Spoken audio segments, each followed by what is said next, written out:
ஒன்றும் இல்லை மணி, என் கண்ணு வேணும்னு கேட்டியா? அப்படிலாம் ஒன்றும் இல்லை சார். ஐ, கொண்டு வர்றவனுக்கு 5 லட்சம் ரூபான்னு சொன்னியா? எதுக்கு வீண் செலவு?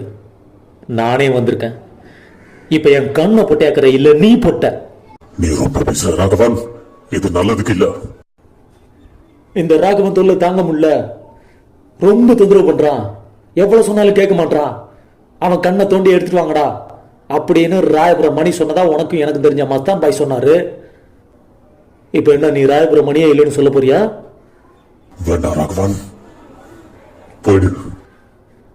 இப்ப நான் யூனிஃபார்ம்ல வரல, டிசிபியா வரல, யார்கிட்டையும் சொல்லிட்டும் வரல, தனி ஆம்பளையா வந்திருக்கேன். நீ எப்படி தம்பி கேட்ட மூடுறான், கேட்ட மூடுறா.